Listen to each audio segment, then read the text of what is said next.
ao tempo em que em cumprimento igualmente os eminentes pares, a nossa douta procuradora, a nossa novel defensora aqui presente, também quem está online, e vamos passar aqui ao roteiro desta sessão de número 39. Em apreciação à ata da sessão próxima passada, alguma... Pela aprovação, Excelência. Okay. Pela aprovação. Pela aprovação, Excelências.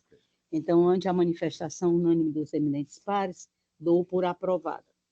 Não é do nosso conhecimento processo com pedido de vista ou suspenso em virtude do artigo 942 do CPC.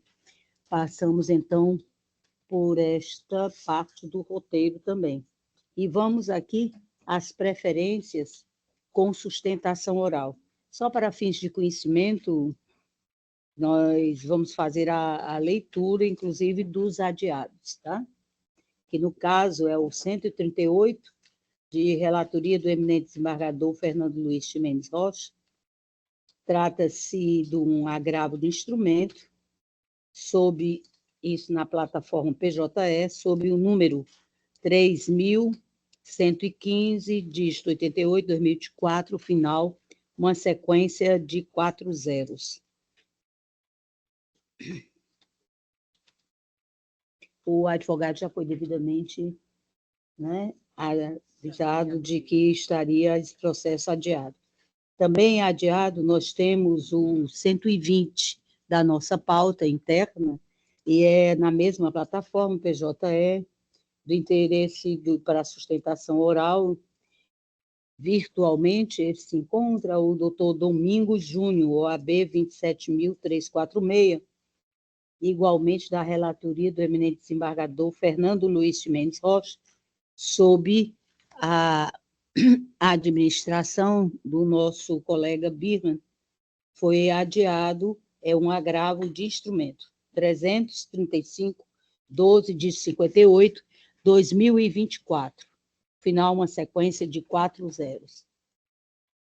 Por fim, nós temos um retirado de pauta, também da relatoria do eminente desembargador Fernando Luiz Mendes Rocha, sob a administração do nosso colega, o eminente juiz convocado, doutor Birman.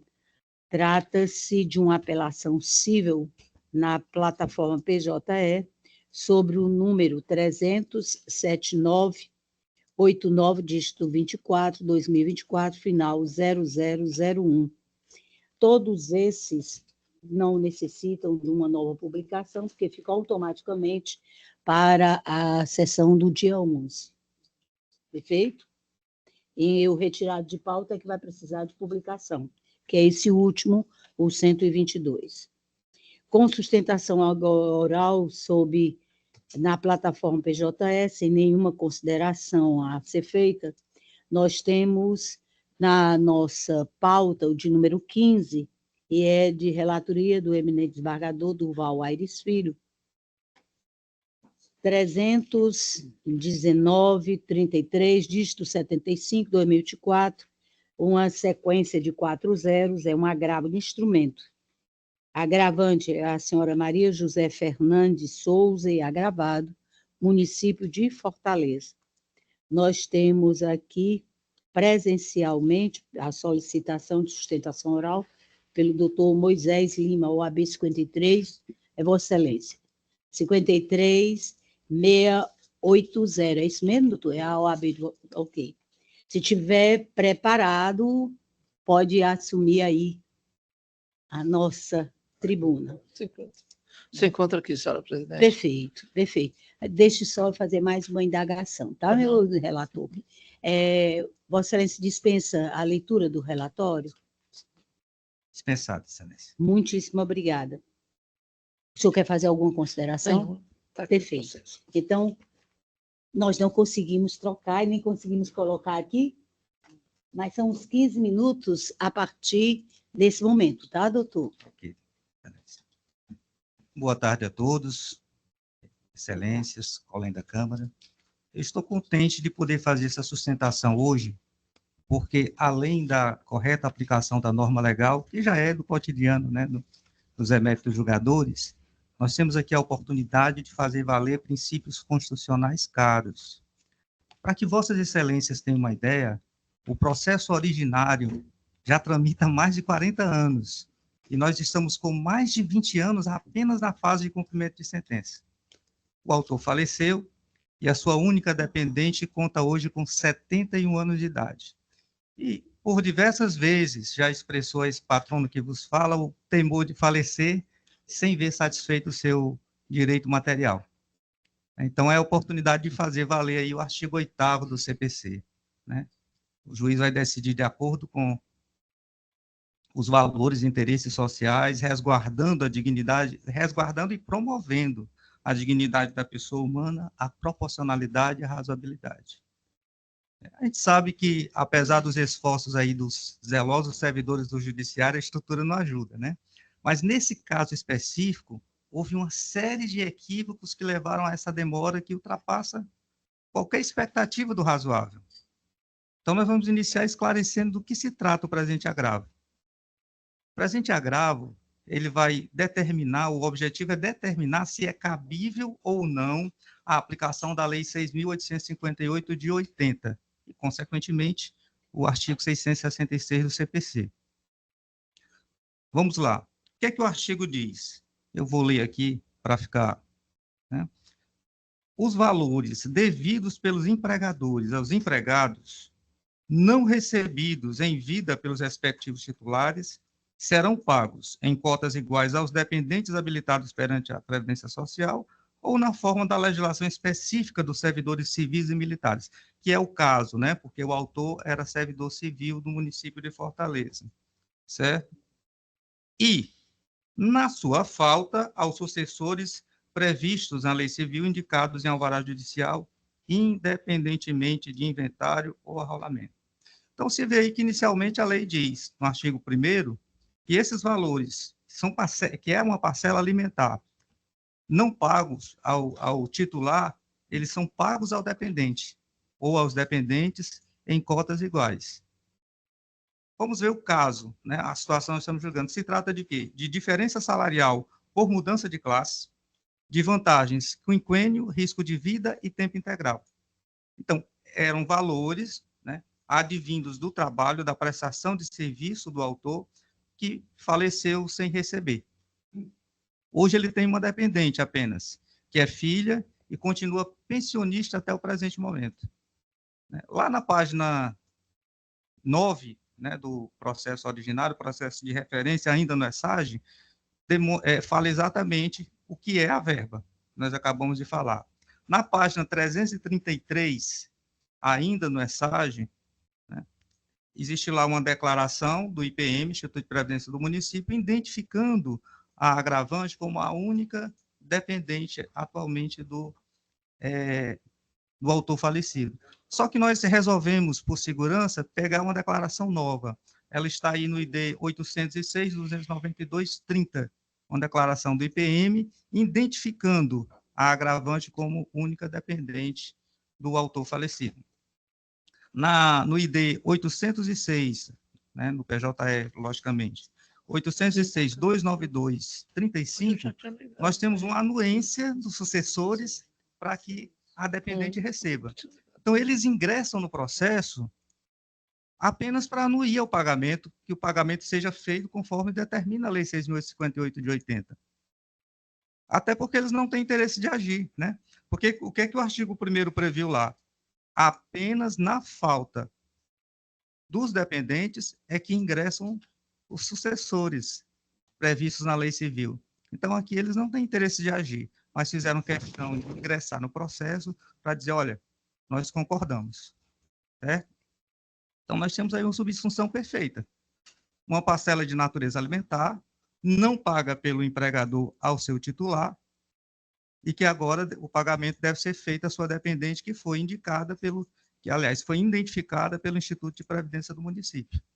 Né? A subsunção está perfeita. O artigo 666 do CPC prevê que, no caso da Lei 6.858 de 80, não cabe inventário ou arrolamento. Isso em qualquer caso, né? No presente caso, vai ser pago a dependente. Mas vamos dizer que não existisse dependente, fosse pago aos sucessores. Não cabe inventário ou arrolamento. É o que diz o artigo 666. Então, decidindo-se a aplicação da Lei 6.858 de 80, elimina-se a existência, a exigência de inventário ou arrolamento.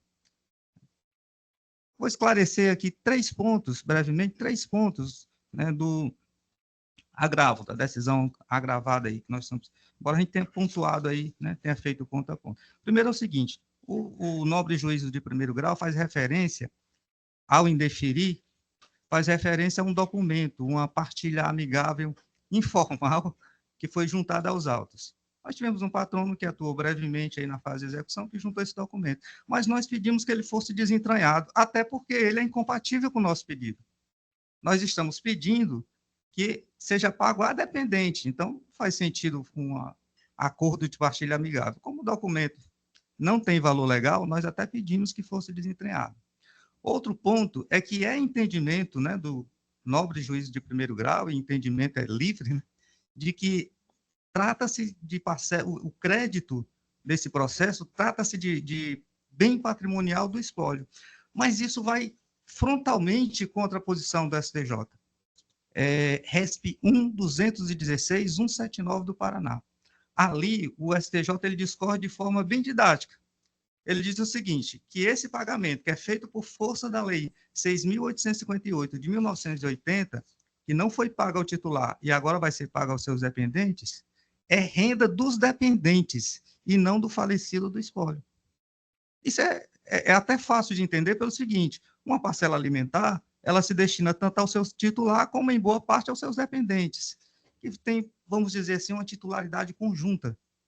Falecendo, por força da lei, da aplicação da lei, os dependentes passam a ser os titulares exclusivos. E nesse RESP é determinado que incide o imposto de renda. Então, não existe incidência da legislação sucessória. É imposto de renda no momento que o dependente recebe o valor, né, por ostentar a qualidade de contribuinte, e é claro, né, o texto do RESP nesse sentido, e não por questão sucessória, ele passa a dever o imposto de renda. Então, não tem nem o ITCMD. Não existe imposto de transmissão.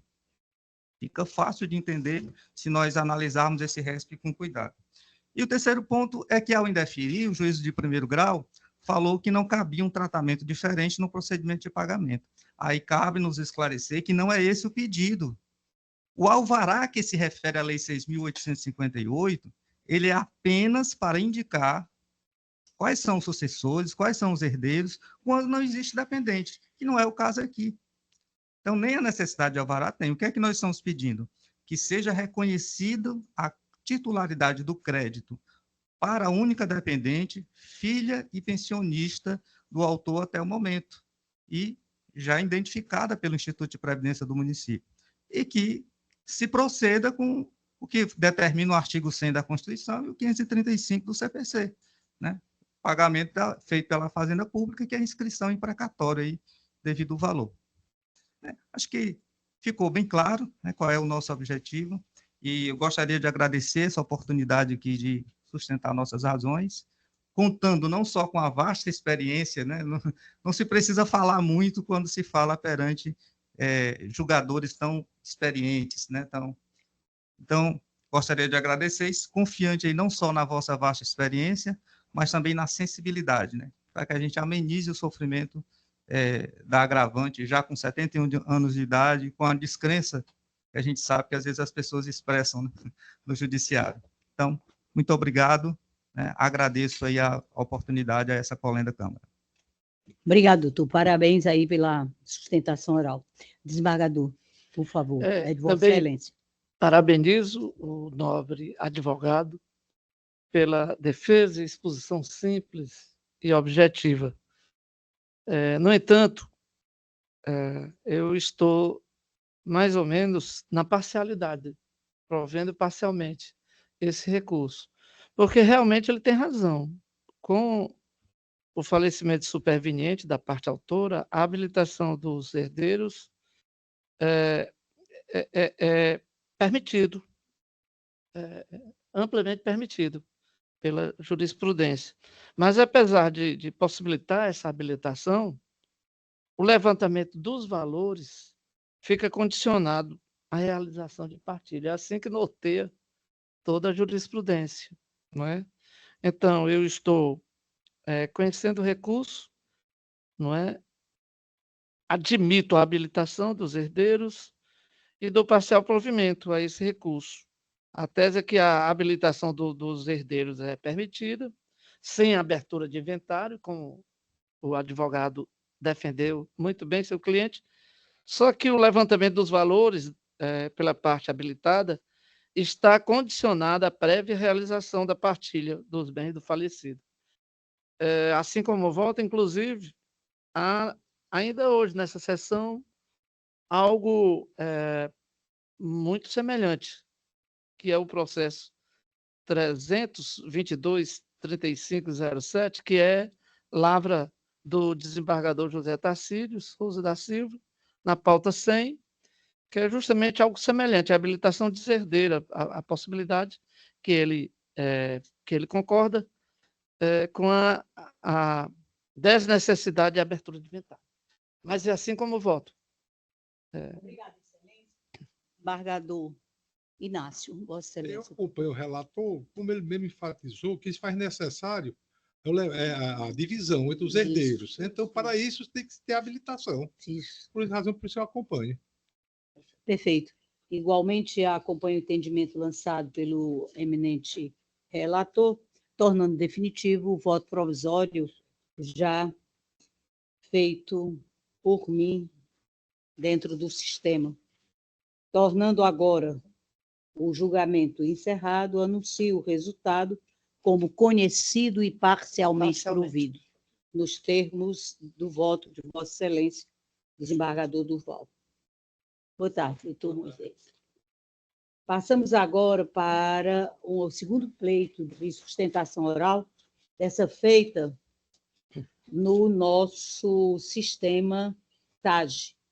Para a pauta interna é o 31. E nós temos aqui o 0137060, dígito 43, 2018, final uma sequência de 301, é uma apelação cível em que é apelante o Estado do Ceará e é apelado Gabriel Lucindo de Andrade, doutor Germano Monte Palácio, OAB 11.569, Ceará, que está aqui na defesa da parte apelada. De Vossa Excelência, a relatoria, eminente desembargador Inácio, perfeito. Senhor, Vossa Excelência, dispensa a leitura do relatório? Perfeitamente, Excelência. Perfeito. Então, 15 minutos... Excelência, eu tô conhecendo e desprovendo o recurso. Ele é da parte apelada. Exatamente. Isso, perfeitamente. Vai insistir? Não, Excelência. Eu vou ler para o senhor o projeto de emenda. Perfeito. Não, porque esse processo, inclusive, fui procurado e fui indagado certa vez que a tese de um órgão era de que o Poder Judiciário não podia fazer revisão de atos administrativos. Eu só fiz uma pergunta. Nós votamos a Constituição polaca de 37, que quando Getúlio Vargas deu o golpe em 37, ele extinguiu o Poder Judiciário, né? Então, prevaleceria o Poder Executivo e tudo ele era superior. Aí ele foi disse, não, mas aí eu digo, não, senhor. Nós estamos num regime democrático e para isso a gente tem que aquilatar tanto a punição, toda a decisão, se foi proporcional ou não. Perfeito. Afinal de contas, todos nós somos... Eu sou conhecido como um desembargador que não sou muito maleável a certas condutas. E não sou. Quando a parte infringe os códigos de ética e até criminais de qualquer instituição. Sim. Que ele pertence, tanto faz ser do Poder Judiciário, Poder Executivo, Poder Legislativo, Polícia Militar, sim, Bombeiros. Razão porque meu voto é nesse sentido. Inicialmente, nos termos do artigo 491, parágrafo 1º do CPC, não conheço da remessa necessária, uma vez que foi interposto recurso de apelação tempestivamente pela Fazenda Pública Estadual.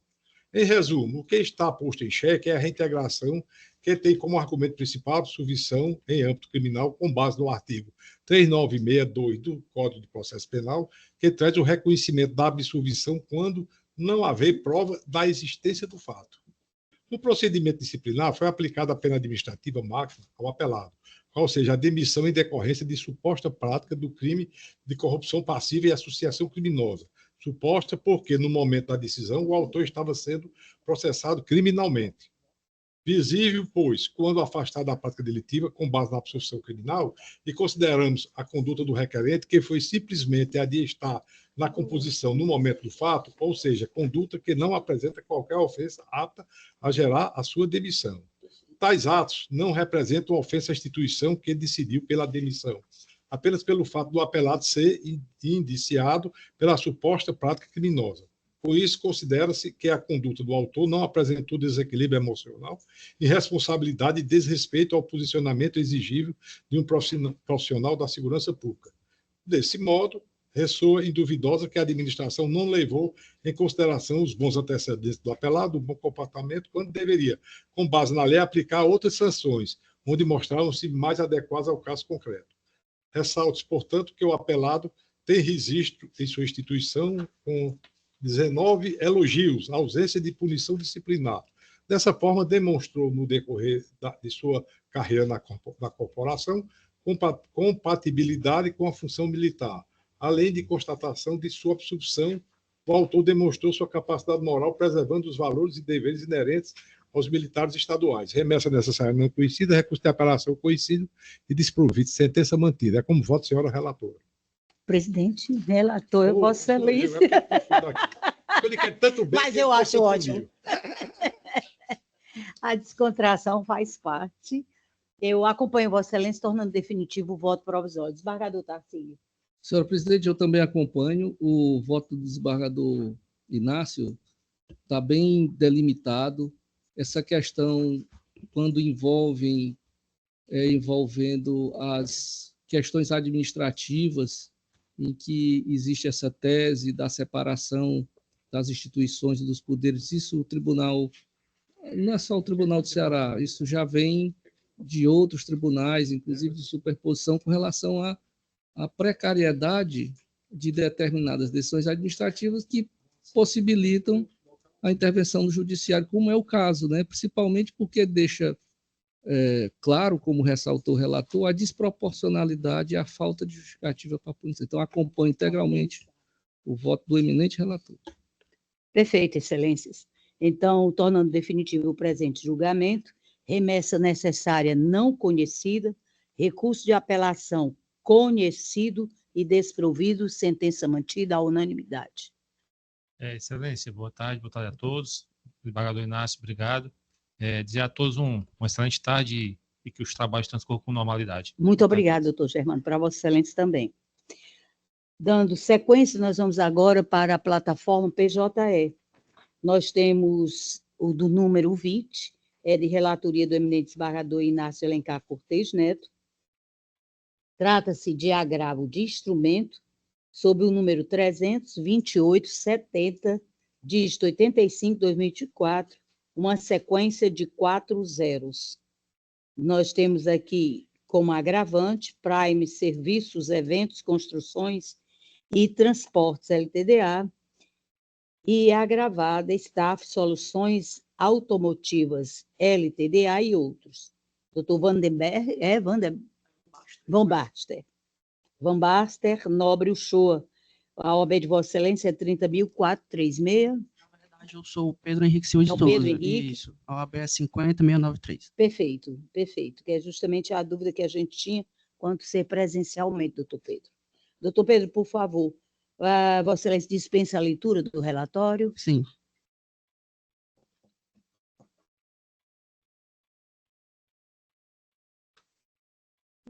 Ela dá uma certa dificuldade mesmo, viu? Pronto, já está preparado? Na verdade, a gente dispensar também a sustentação oral. Vim só mesmo para acompanhar o voto do desembargador. Do eminente relator. Isso. Perfeito, excelência. Pronto, desembargador, é de Vossa Excelência a leitura do voto ou da proposta. A proposta. Perfeito.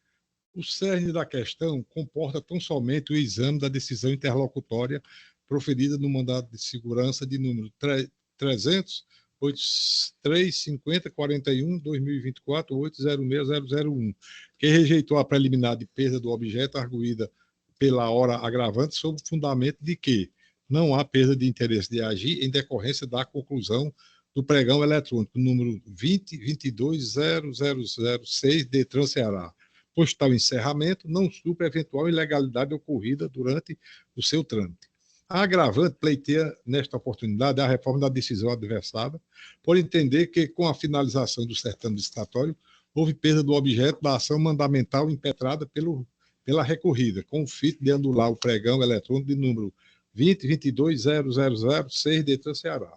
À luz da pretensão autoral, que objetiva a anulação do ato administrativo, que declarou inabilitada a impetrante recorrida, e como vencedora a hora agravante no certame licitatório subjúdice, assim como de todos os atos subsequentes, inclusive de adjudicação, de homologação ou de contratação, vislumbro que desde a origem, inclusive do pedido liminar, a agravada buscava a suspensão e anulação de todos os atos praticados no certame, a partir de sua inabilitação, de modo que a conclusão do processo licitatório não implica no esvaziamento do objeto da ação mandamental em comento. Portanto, demonstra-se a exatidão da decisão adversada quanto à rejeição da preliminar de perda do objeto suscitada pela impetrante hora recorrida, recurso conhecido e desprovido, decisão vergastada inalterada, senhora presidente. Muito obrigada, excelência. Eu acompanho Vossa Excelência em todos os termos do bem lançado o voto. Indago o desembargador Tarsilo como voto. Também acompanho, tornando definitivo o voto provisório, senhora presidente. Perfeito. Resultado do presente julgamento, recurso conhecido e desprovido, decisão vergastada, inalterada à unanimidade. Boa tarde, doutor Pedro. Boa tarde.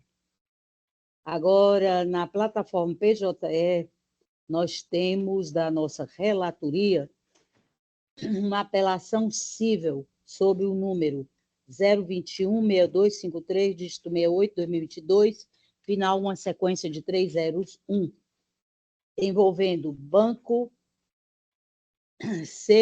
CSFSA e município de Fortaleza. Nós temos aqui uma solicitação e sustentação oral virtual, eu já estou vendo aqui, doutora Juliana Gonçalves Amâncio.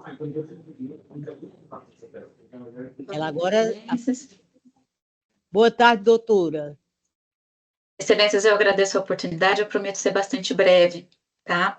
O presente caso, ele se trata de uma ação anulatória que foi ajuizada pelo Banco CSF, ao Banco Carrefour, né? Em razão de uma multa que foi aplicada pelo PROCON de Fortaleza, num processo administrativo, que decorreu de uma reclamação feita por uma consumidora que, depois de deixar de adimplir reiteradamente as faturas do cartão de crédito dela, formalizou um acordo com o banco para parcelar o saldo devedor. Mas ela acabou pagando só o valor da entrada e resolveu acionar o PROCON em busca de uma proposta de parcelamento que ela entendesse mais vantajosa, né? Buscando atender o pleito da consumidora, o banco ofereceu a ela um desconto de 50% no valor do débito, um desconto de 100% nos juros e nos encargos, né? E esse valor podia ser parcelado em até aí 30 vezes, uma condição bastante favorável, portanto, né? Apesar disso, a consumidora recusou a oferta e, em consequência disso, a reclamação acabou sendo concluída como não atendida. E por isso foi fixada uma multa no valor de 7.200 UFIRs em face do banco, sob a alegação de que o contrato de cartão de crédito teria cláusulas que eram consideradas abusivas. Né? Em primeira instância, a ação anulatória foi julgada improcedente, foi interposto recurso de apelação, ao qual foi negado provimento, através da decisão monocrática gravada, né? sob o argumento de que o processo administrativo teria respeitado o devido processo legal. Ocorre, excelências, que a decisão monocrática ela merece ser reformada, primeiramente, porque o primeiro caso não comportava julgamento monocrático, né, porque não estão presentes os requisitos do artigo 932 do CPC, e, além disso, no mérito, o agravo interno merece ser provido, porque restou evidenciado, excelências, no recurso de apelação, que, muito embora tenha sido respeitado o devido processo legal no processo administrativo, a decisão administrativa carece de motivação adequada, né, o que fere o princípio da legalidade e autoriza aí a decretação da sua nulidade. Isso acontece porque o PROCON não indicou especificamente quais cláusulas do contrato eram abusivas e nem justificou essa nulidade. Então, a argumentação da decisão acabou sendo genérica, porque ela não apontou claramente os pontos e as cláusulas que teriam aí prejudicado a consumidora, né? O PROCON, basicamente, mencionou os dispositivos legais que definem os critérios a serem adotados para a declaração de nulidade de cláusulas contratuais, né? Mas deixou de compatibilizar essas situações aos atos praticados pelo banco, né? Inexistindo, então, configuração de um elemento que é essencial para que se faça a aplicação de uma multa, que é justamente o descumprimento da norma consumerista. Né? Então, por isso é que se requer que a decisão monocrática agravada seja reformada para se reconhecer a nulidade da decisão administrativa, né? Dando aí provimento ao recurso de apelação do agravante, para que a sentença de primeiro grau seja totalmente reformada para se reconhecer a nulidade da decisão administrativa nesse ponto, né? Porque ela carece de fundamentação adequada. Subsidiariamente, excelências, a gente precisa que seja analisada também uma tese que deixou de ser enfrentada pela decisão monocrática, que é a necessidade de redução da multa, né? Isso porque a multa que foi aplicada em face do Banco CCF foi fixada em 7.200 UFIRS. Na época, esse valor equivalia a mais ou menos R$28 mil, hoje equivale a pouco mais de R$41 mil. Para calcular essa multa, foi fixado uma pena base no valor de 3.060 UFIRS, e esse valor foi fixado apenas em razão da suposta gravidade da infração, né? Sem que a decisão tivesse considerado também a extensão do dano, a vantagem oferida pelo fornecedor e a condição econômica da empresa, o que deixa de atender aí o que determina o artigo 57 do CDC. Além disso, essa pena base ela foi majorada em 50%, sob o fundamento de que o banco não teria tomado as providências para evitar ou mitigar as consequências do ato lesivo, né? Ignorando aí, mais uma vez, as propostas de acordo que foram feitas à consumidora, inclusive dando desconto de 100% nos juros e encargos, desconto de 50% no débito originário, né? O que deveria ter sido considerado, na verdade, como atenuante da pena, mas não foi. E como se não bastasse, a multa ainda foi novamente duplicada em razão exclusivamente da condição econômica presumida do banco, né? O que novamente ocorreu sem qualquer fundamentação ou qualquer embasamento, em desrespeito aí aos critérios legais e também aos princípios da proporcionalidade e da razoabilidade, o que autoriza aí, então, a redução da multa aplicada por Vossas Excelências, conforme o entendimento pacífico do tribunal nesse sentido. Então, por isso, nós requeremos que seja dado provimento ao agravo interno, para que seja reformada a decisão monocrática, para dar provimento ao recurso de apelação com declaração da nulidade do processo administrativo, ou subsidiariamente, caso a multa não seja anulada, a gente solicita, então, a sua redução, a fim de evitar aí a penalização desproporcional do agravante. Eu agradeço a atenção. Obrigada, doutora, pela manifestação da senhora. Da próxima vez, me aguarde perguntar se dispensa a leitura do relatório, mas foi excelente a sustentação oral. Perdão, doutora. Faz parte. Me desculpa. Doutora. Não, faz parte. Eu quis tanto não tomar seu precisa. Tempo. A senhora é bem precisa. Vamos Obrigada, aqui à leitura da nossa proposta de emenda. O cerne da questão cinge-se em averiguar a rigidez da decisão monocrática promanada por esta relatora, que, ao apreciar a apelação cível interposta pela instituição financeira recorrente, neguei provimento ao inconformismo por não evidenciar vícios capazes de justificar a alteração na decisão administrativa promanada pelo PROCON.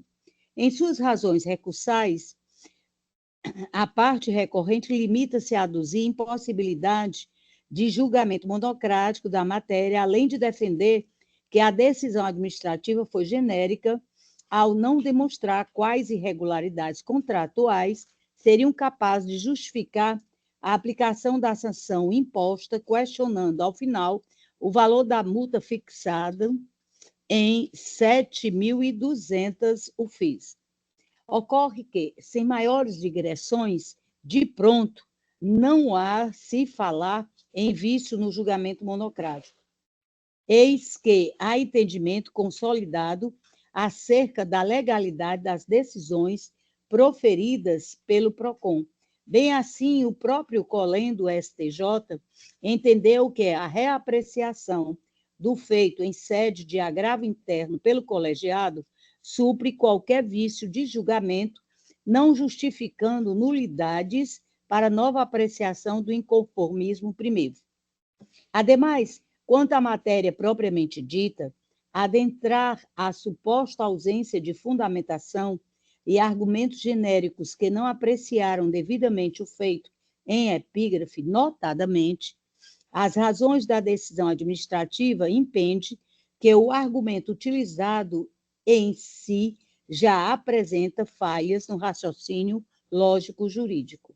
Isso porque, como dito alhures ao Poder Judiciário, é vedado adentrar no mérito administrativo das decisões, salvo evidente possível nulidades ou ilegalidades no procedimento administrativo em si, ou proporcionalidade e razoabilidade na penalidade imposta, eis que ambos os elementos descritos se confundem com a própria legalidade do ato, o que não aconteceu nos autos digitalizados.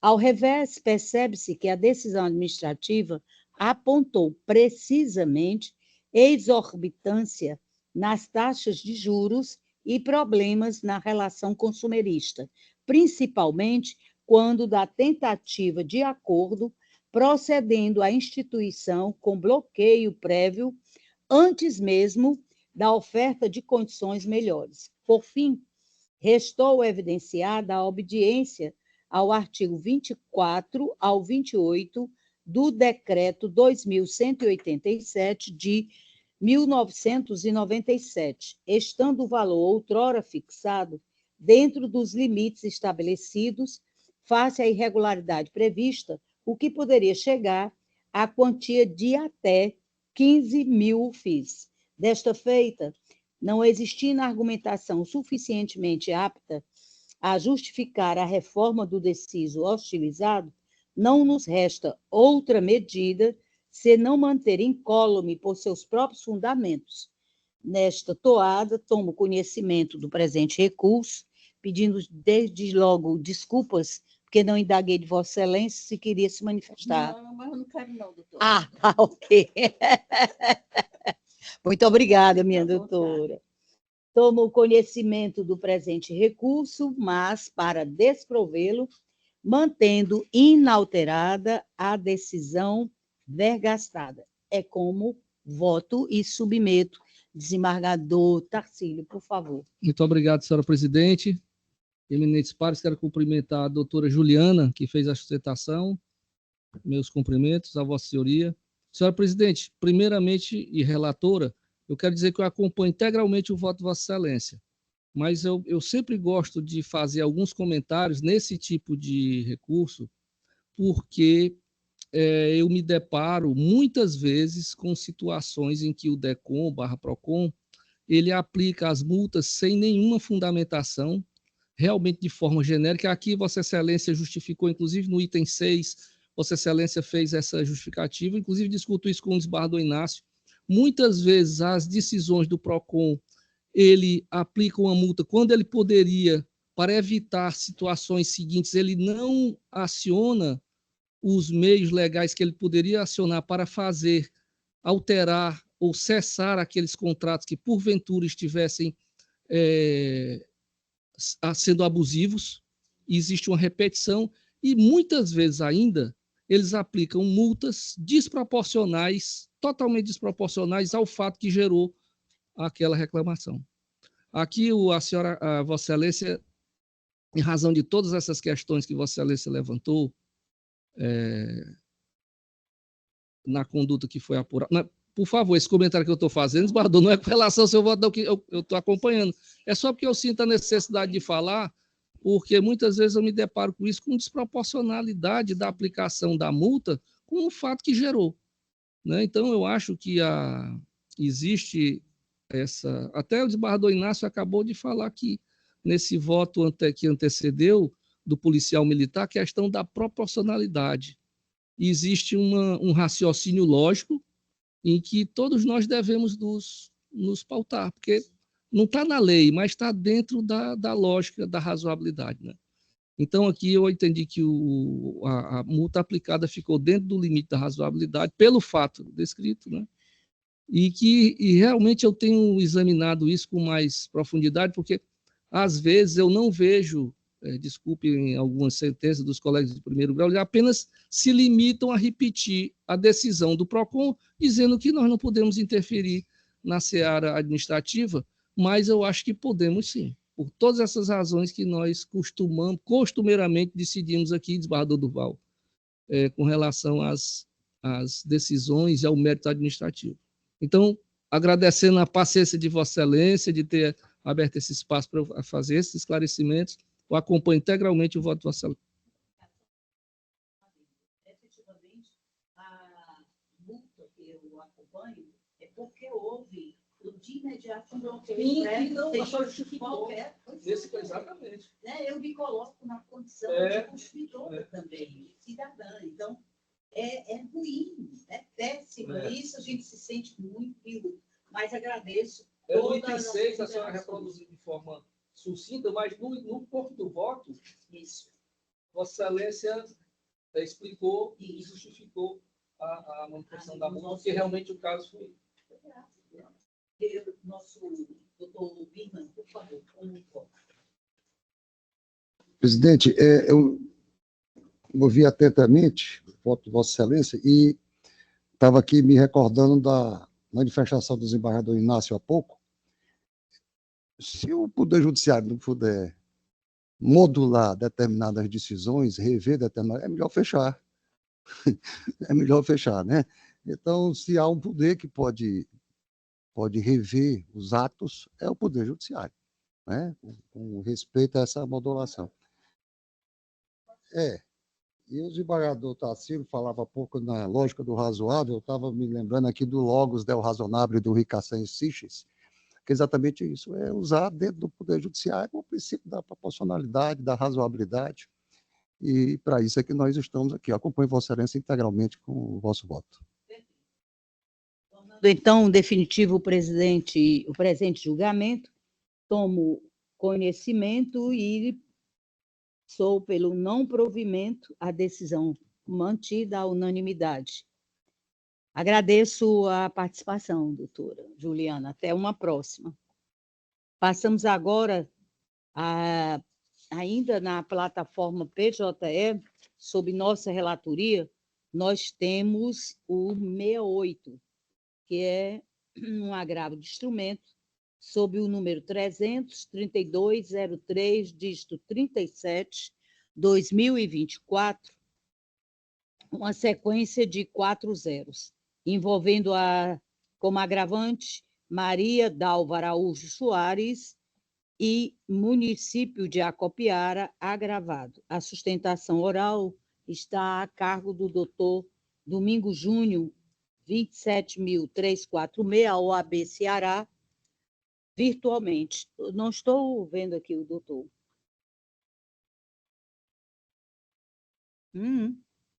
Não. Não houve o comparecimento, embora ele tenha solicitado, nós temos outros processos também, onde há essa solicitação. Então, vou aqui direto à decisão, de forma que apresento para os eminentes pares a parte destacada da nossa proposta de emenda.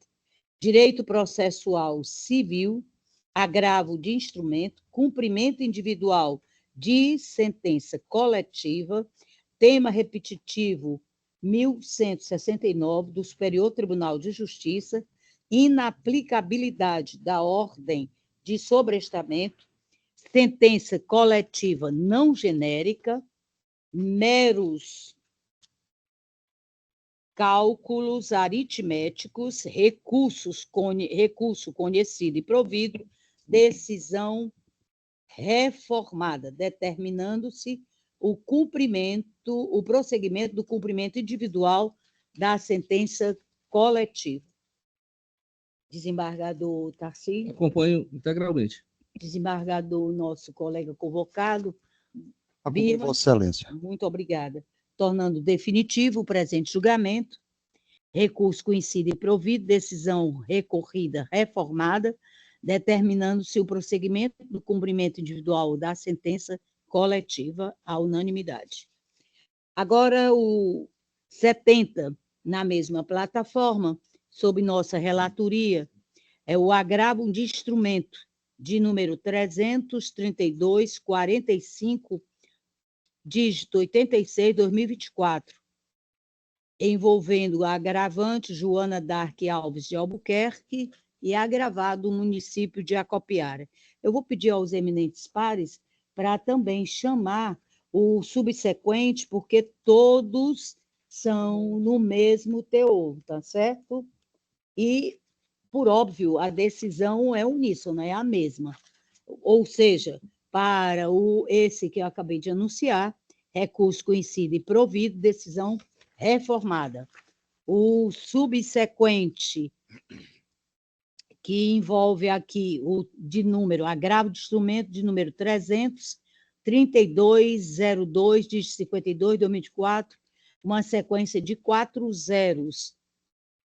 É a senhora Meire Pereira Valentim e o município de Acopiara, igual à nossa decisão, conhecida e provido, decisão reformada nos termos do primeiro julgamento.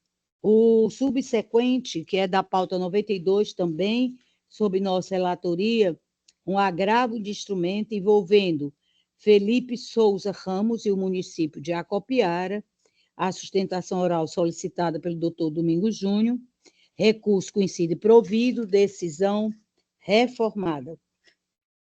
Agora, indago dos eminentes pares acerca dos votos desses 3 recursos de agravo de instrumento. 70, o nosso... 76 e o 92. Isso, 92. O 120 foi retirado. Foi adiado. Foi. Senhora presidente, acompanha integralmente os 3. Perfeitamente. No mesmo sentido do 68. Exatamente. Mesmo teor, situações semelhantes, acompanham integralmente.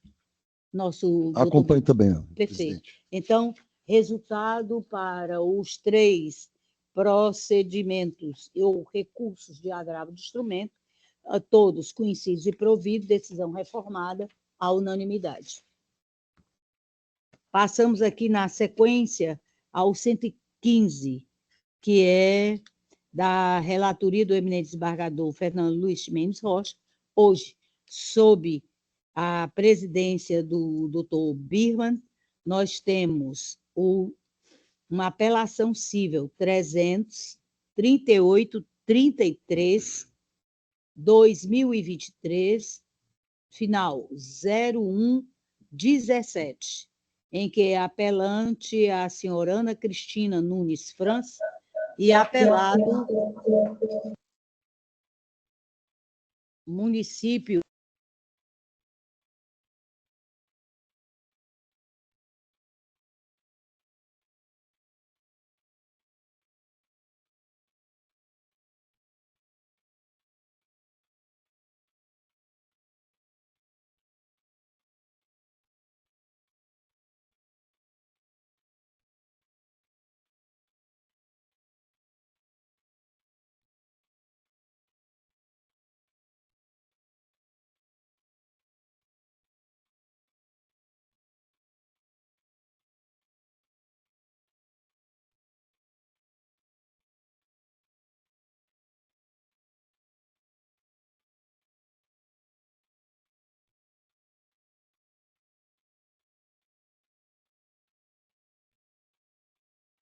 eu também o parabenizei pela decisão, porque, acima de qualquer coisa, tem que haver uma coesão entre o profissional e o familiar.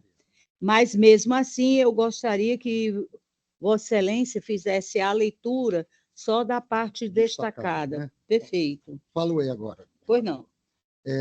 Administrativo, apelação civil em ação de cobrança, município de Maracanaú. Licença-prêmio não gozada. Pleito de conversão em pecúnia. Aposentadoria, possibilidade, súmula 51 deste tribunal. Direito à licença-prêmio incorporada ao patrimônio jurídico da servidora do magistério, desde o advento da Lei Municipal 447/95, até a revogação da vantagem pela Lei Municipal 2606/2017. precedentes do Tribunal de Justiça do Ceará, aplicação dos consectários legais da condenação, em conformidade com o tema repetitivo 905, até 8 de dezembro de 2021, vigência da emenda constitucional 113, incidência da taxa Selic em relação ao importe total da condenação, a contar de 9 de dezembro de 2021. Município isento do pagamento de custas processuais, artigo 5º, 1º da Lei Estadual 16.132/2016. Verba honorária, percentual a ser fixado apenas na fase de liquidação. Sentença reformada, recurso conhecido e provido. É como voto, Excelência. Muito obrigada, eminente relator. Desembargador Durval. Desembargador Inácio. Eu tive que seguir a ordem que está na Câmara. Nesse caso, fica, então, o recurso conhecido, a apelação conhecida e provida à unanimidade. Muito obrigada, eminentes pares. Vamos agora ao 32, da relatoria do eminente desembargador Inácio de Alencar Cortez Neto, na plataforma PJE, né, doutora? Nós temos aqui o 0051-331, dígito 12, 2014, final 0091. Apelação civil envolvendo município de Iguatu e outros, e como apelado o senhor Pedro Henrique Moreira Silva e outros. Doutor Daniel de Brito Souza, OAB, Ceará, 29.056. E faria o doutor Pedro Moreira Silva virtualmente, mas eu não estou... Ah, lá está. Oi, boa tarde. Boa tarde, doutor. Boa tarde. Doutor Pedro, é o doutor Pedro realmente? Pedro Não, Henrique? Daniel. Doutor Daniel? Pedro é o apelado, é meu representante. Doutor Daniel, por favor, Vossa Excelência dispensa a leitura do relatório? Dispensa, Excelência. Muito obrigada. A partir desse momento, o senhor estando pronto, pode dar início à sustentação oral. Boa tarde, Excelências. Inicio aqui com meus cumprimentos ao desembargador relator, o doutor Inácio Alencar Cortez Neto, bem como a desembargadora presidente, Lisete de Souza Gadelha, a figura quem saúdo e estendo os meus cumprimentos aos demais excelências, eminentes doutores, desembargadores dessa colenda Câmara, bem como saúdo os excelentíssimo doutor representante do Ministério Público, excelentíssimo doutor representante da Defensoria Pública e demais colegas presentes aqui nessa sustentação oral virtual, e agradeço por essa oportunidade de poder fazer de forma virtual. A minha presente sustentação será breve. Trata-se de contrarrazões de recurso de apelação. É apresentado o recurso pelo município de Iguatu, em face de uma sentença proferida pela Vara Civil dessa municipalidade, que julgou procedente a nossa ação de indenização por danos morais e materiais, ajuizados pela Rita Felinto, o seu José Vieira, e o filho dos dois, Pedro Henrique, ora apelados e por mim representados, contra a Fundação de Saúde Pública do município de Iguatu e o próprio município de Iguatu. Ocorre que, no dia 25 de novembro de 2011, o recorrido, Pedro Henrique, era uma criança de 6 anos de idade, e ele se acidentou na escola e teve uma fratura do braço, sendo encaminhado para o Hospital e Maternidade Júlia Barreto de Acopiara. Mas, ao chegar na unidade, eles foram encaminhados para o Hospital Regional Manuel Batista de Oliveira, situado em Iguatu, que é mantido e administrado pela Fundação de Saúde Pública do município. Nesse mesmo dia, eles chegaram na emergência do Hospital Regional, foram atendidos por um técnico de radiologia que informou que não existia médico ortopedista no plantão no dia e determinou que a família aguardasse na emergência a criança com o braço fraturado. No dia seguinte, somente um dia depois, a criança foi internada e deveria ter sido submetida à cirurgia. E foi o que lhe foi dito. Foi constatado nos exames a fratura dele e, na espera do dia inteiro, deveria um ortopedista ter ido atendê-lo, passado o dia inteiro, nada ocorreu. E no terceiro dia no hospital, só no terceiro dia, os pais desesperados, a criança chorando, tudo isso ocorrendo, os pais buscaram uma solução e lhe foi ofertado pelo médico do dia. Primeiro foi lhe dito que não havia nenhuma possibilidade de se fazer naquele dia, porque o menino entraria numa lista onde já teriam pessoas esperando há mais de 15 dias e que ele teria que esperar nessa lista e que não teria como ser feito. Só que, no entanto, se fosse feito um pagamento particular no hospital público, regido pelo SUS, a criança poderia ter a sua cirurgia imediatamente.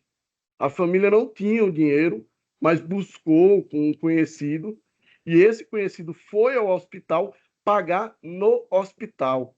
O dinheiro da cirurgia foi pago ao assistente social do hospital. A questão aqui, Excelência, é a responsabilização da administração pública, a desumanização do sistema de saúde, na verdade, um sequestro das instituições públicas por parte dos seus servidores, qual a administração deve se responsabilizar civilmente.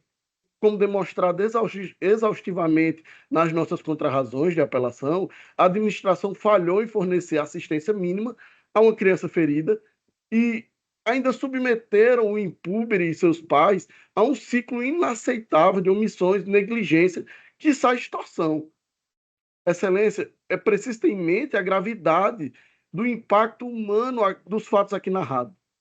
Por 3 dias consecutivos, responsáveis pelo menor enfrentaram um verdadeiro calvário e se depararam com a ausência de atendimento adequado e tendo sempre respostas evasivas dos profissionais.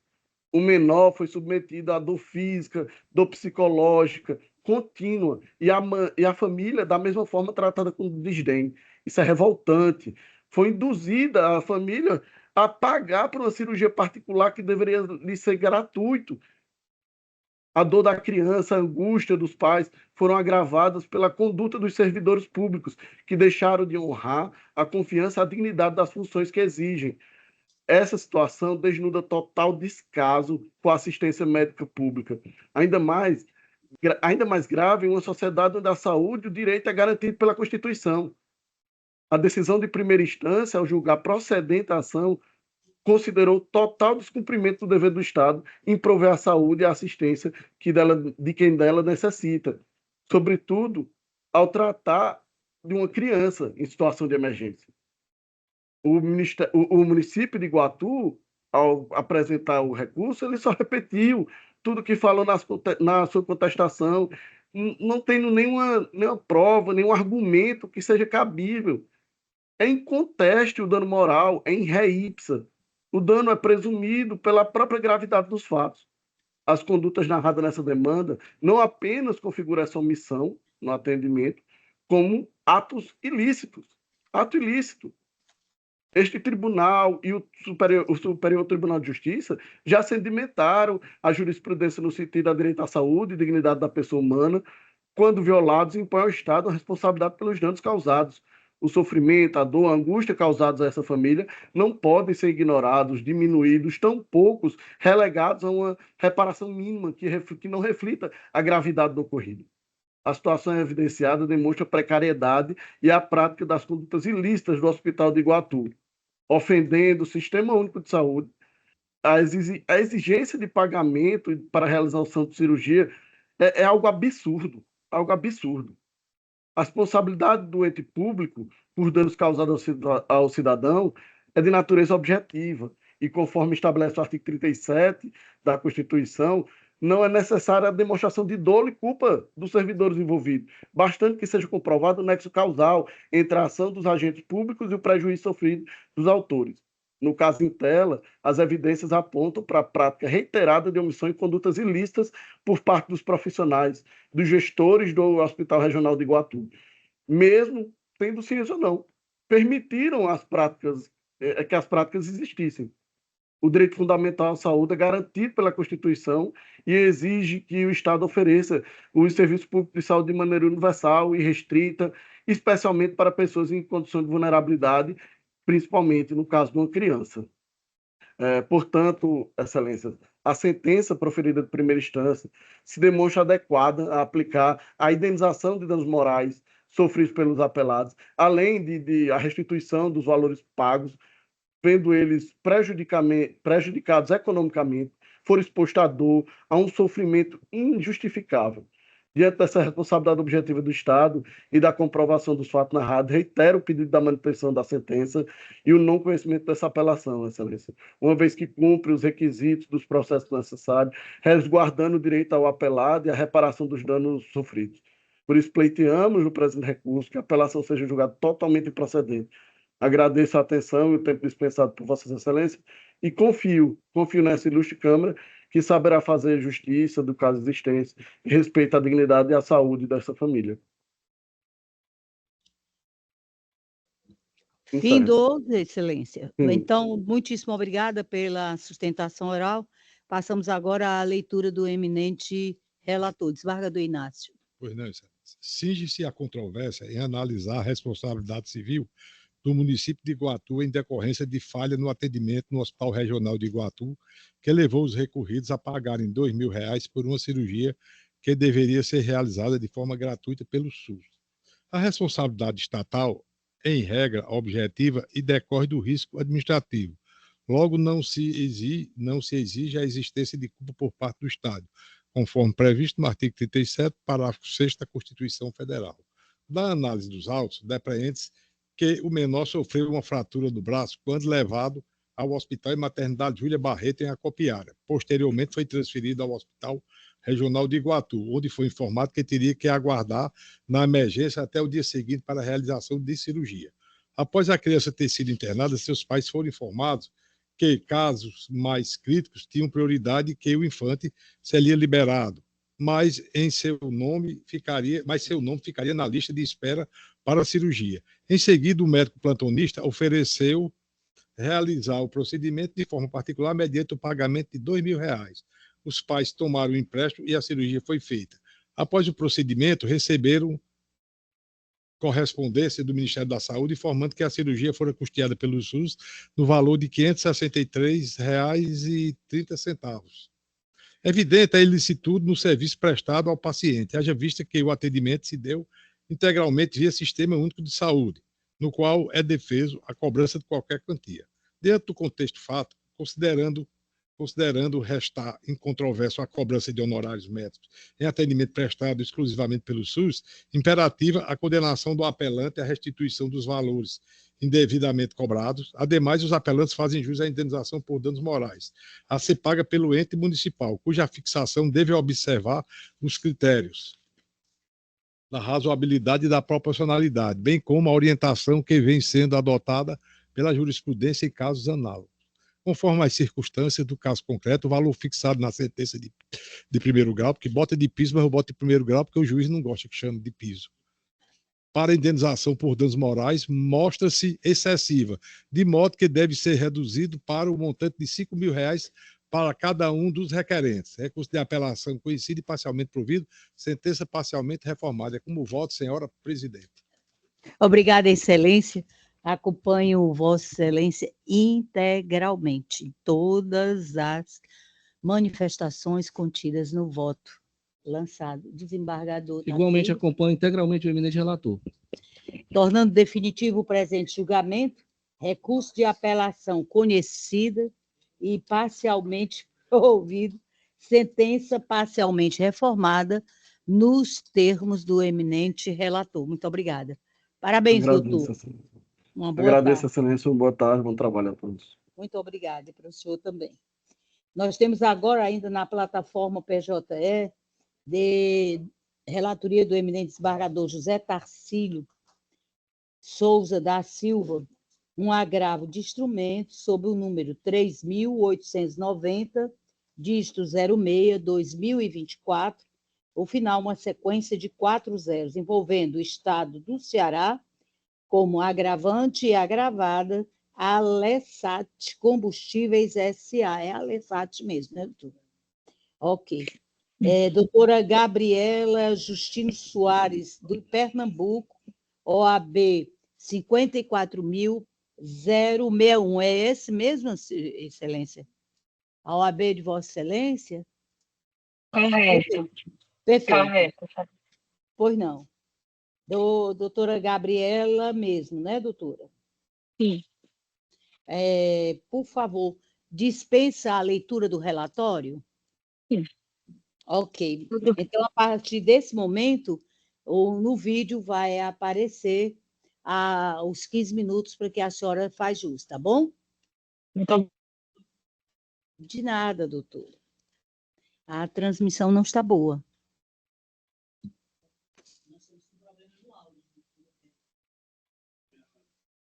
Foi para mim. Me escuta. Não, sem problema. A senhora zera, por favor.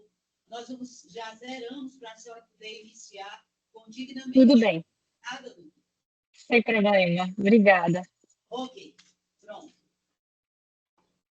Eu vou ser breve também, até para que não ocorra outro problema desse durante a minha sustentação. Mas cumprimento a todos, excelências, os embargadores, falei na Câmara. A questão, inclusive, ela não é exatamente muito complexa, mas é um ponto que requer uma certa atenção, por isso que a sustentação se fez necessária. Na verdade, o agravo do instrumento ele foi interposto pelo Estado do Ceará, então eu falo aqui em nome da parte agravada, que é a empresa, que essa demanda, basicamente, a decisão agravada, ela foi, o Estado, ele primeiro defende que a inicial estaria inepta, e bem como ele também questiona a competência da vara. Com relação à competência para julgar, esse ponto já foi superado, inclusive já é uma coisa julgada, e, portanto, a gente até pede que nesse ponto não seja nem conhecido um recurso, porque já houve um conflito de competência, inclusive existe um número para ele, nos autos, especificamente para decidir essa competência de julgar, já foi declarada a competência do juiz da Fazenda Pública para apreciar a demanda. Então, já é uma decisão já transitada, julgada, já teve essa oportunidade e nós já superamos esse ponto. Com relação à inépcia da inicial, o que a gente vamos focar agora para querer a atenção é porque o que acontece? Na verdade, a empresa ela é uma distribuidora de combustíveis, então ela precisa sempre estar regular com o fisco estadual, porque a irregularidade ela compromete a atividade normal da empresa, é uma exigência da ANP, enfim. O que acontece é que ela sofreu uma autuação pelo Estado do Ceará, e aí, quando você perde na via administrativa, esse débito ele fica exigível no extrato. Ou seja, ela já tem problemas com sua certidão de regularidade fiscal. Porém, por outro lado, o Estado do Ceará, muitas vezes, ele demora para ajuizar uma execução fiscal. Ou seja, você não tem muito como se defender, continuar discutindo a legalidade daquela autuação. Por conta disso, ela se antevém e ela apresenta em juízo uma garantia. Então, esses autos, originalmente, foi uma tutela cautelar. Olha, eu cautelarmente estou aqui garantindo esse débito, por meio de um seguro garantia, para que agora eu consiga discutir se é devido ou não essa autuação. O que acontece é que, posteriormente, supervenientemente, esse débito passou a ser cobrado em face dos sócios também, o que fez com que a empresa ela pagasse. Ela preferisse pagar o débito para continuar discutindo. Ou seja, a ação agora, por uma consequência lógica, é de repetição de débito. Nós vamos discutir, se não for legal, se a cobrança for ilegítima, portanto, pedimos essa repetição de débito. Quando a Procuradoria vem, portanto, arguir essa inépcia da inicial, no nosso ver, não é exatamente a alternativa, o meio mais eficaz. Assim. Nós temos todos os princípios mais basilares do direito que eu posso agora arguir, seja da instrumentalidade das formas, da celeridade, da economia, da efetividade do processo. Ou seja, a única conclusão lógica possível é que essa ação visa a restrição do montante pago indevidamente. Portanto, não há, no nosso entender, que se falar de inépcia da inicial. A gente precisa desenvolver com essa discussão, inclusive a decisão foi para superar esses pontos para que agora a gente possa iniciar uma fase de perícia contábil e que, de fato, essa demanda se desenvolva e a gente discuta o mérito dela. Por conta disso, desses pontos, é que cumpre aqui fazer essa ressalva, Vossas Excelências, para que nós reforcemos essa necessária rejeição dos argumentos fazendários com relação a esse recurso. Agradeço a atenção, desejo uma boa tarde a todos, um bom trabalho. Muito obrigada. Obrigada, senhora doutora Juliana. Desembargador Tacílio. Obrigado, senhora presidente. Meu cordial boa tarde à doutora Juliana e a parabenizo pela apresentação e sustentação oral onde defendeu seus argumentos. A proposta de emenda está assim relatada, senhora presidente e eminentes pares. Trata-se de agravo de instrumento contra decisão interlocutória que, nos autos da ação de tutela cautelar em caráter antecedente, posteriormente convertida em ação de repetição de indébito tributário, rejeitou as preliminares de inépcia inicial e de incompetência do juiz fazendário para realizar o processamento e julgamento da ação originária, determinando a realização da perícia judicial requerida pela parte autora. A questão em discussão consiste em verificar, preliminarmente, se inepta a inicial pela ausência de interesse de agir e se incompetente o juízo da Fazenda Pública para processar o feito, bem como analisar a impugnação do valor da causa e a necessidade de fundamentação específica da decisão que indeferiu a produção de prova pericial. No caso aqui, só para explicar, as preliminares foram arguidas lá pelo juiz que afastou. Então, eu armei aqui o voto, preparei o voto, e não vou levar assim, em consideração apresentar a arguição das preliminares, que elas, a conclusão que eu vou chegar ao final, ela já engloba toda essa análise, tá certo?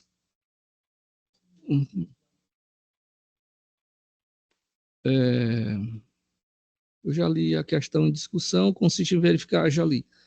Item 3, razões de decidir. O pagamento do crédito tributário no curso da ação que objetiva tão somente baixar o protesto e evitar a negativação do nome de seus diretores não pode ser considerado como espontâneo, especialmente quando emendada a inicial para converter o feito em ação de repetição de indébito, exatamente para questionar a improcedência da cobrança, não havendo que se falar em ausência de interesse de agir. 4. A ausência de pedido expresso quanto à repetição de indébito não gera per si inépcia da inicial, vez que nos termos do artigo 322, parágrafo 1º do Código de Processo Civil, deve-se interpretar os pedidos considerando o conjunto da postulação e observando o princípio da boa-fé, sem que isso gere extinção do processo e resolução do mérito. Tem 5. Não há que se falar em competência absoluta do juiz da Fazenda Pública, considerando que o juiz da execução fiscal, nos termos do disposto no artigo 64 da Lei de Organização Judiciária do Estado do Ceará, tem competência apenas para julgar as ações de execuções de dívida ativa do Estado do Ceará e de suas autarquias, fundações, empresa pública e empresas públicas, assim como os feitos que se originaram dessas execuções fiscais e, no caso, não há execução fiscal ajuizada. 6. Verifica-se prejudicada a impugnação ao valor da causa quando a parte autora emendou a inicial alterando o valor da causa para o correspondente ao montante do crédito tributário discutido do feito. Nos termos do artigo 370 do Código de Processo Civil, caberá ao juiz, de ofício ou a requerimento da parte, determinar as provas necessárias ao julgamento do mérito, sendo exigida fundamentação específica apenas no caso de indeferimento das provas e diligências requestadas, pois que tal deciso pode vir a resultar em cessamento de defesa. Só no caso dele indeferir a perícia, mas foi o caso, ele deferiu. Item 8. Não faz o menor sentido o ente estatal, em sede de agravo de instrumento, questionar a decisão que deferiu a prova pericial requestada pela parte autora, quando já havia se manifestado no sentido de não se opor a tal pleito, tendo, inclusive, já indicado assistente técnico e formulado quesitos, notadamente porque o princípio do venire in contra factum proprium, decorrente da boa-fé objetiva, veda o comportamento contraditório e inesperado, que causa surpresa à outra parte. Recurso conhecido e desprovido, decisão agravada mantida. É como voto, senhora presidente. Eminentes pares. Doutor Birman, por favor, como vota? Eu acompanho o relator. Muito obrigado. Desembargador Durval? Muito obrigado. Tornando, então, definitivo o presente julgamento, agravo de instrumento conhecido e desprovido, decisão mantida à unanimidade. Muito obrigado, doutora Gabriela. Até uma próxima. Passamos agora ao 131, na plataforma ainda, PJE, sob relatoria do eminente desembargador Fernando Luiz de Mendes Rocha, agora na presidência do nosso nobilíssimo colega, o doutor Birman. Nós temos um agravo de instrumento de número 31636, dígito 05, 2023, um final, uma sequência de 4 zeros, envolvendo como agravante a senhora Helenita Banhos Damasceno e o município de Fortaleza. A sustentação oral seria do doutor Edson Teixeira Silva, OAB-CEA. Eu estou vendo o doutor Edson já virtualmente. 44029. É isso mesmo, doutor? Excelência, boa tarde. Eu acho que há um equívoco quanto ao número da OAB. Qual o número da OAB do Vossa Excelência? 34937. Pois não, doutor. 34937. Ficou longe mesmo, doutor. Peço desculpas, viu, doutor? Sem Por nenhum favor. problema. Não, é importantíssimo. Eu também tenho a minha, doutor. Ainda bem que o senhor está sentado e a minha está suspensa. É a 3138. Só antes de vocês. Porquanto, com o exercício da nossa advocacia, desde a hora que me formei até a hora que ingressei na magistratura. Muito obrigada, Excelência. Está preparado, meu amigo? Sim, Excelência. Por favor, a partir desse momento, vai aparecer na tela a nossa contagem de 15 minutos, tá certo? Tá bem. Não foi questionado quanto ao relatório, Excelência. Mas Vossa Excelência dispensa? Dispenso, sim. Oh, coisa maravilhosa. Muito obrigada por nos lembrar. Então, dispensado aí o relatório, o doutor Birman fica no aguardo, e nós também, da sustentação oral a ser desenvolvida por Vossa Excelência. Perfeito. Aguardo só o tempo aqui aparecer, porque eu começo.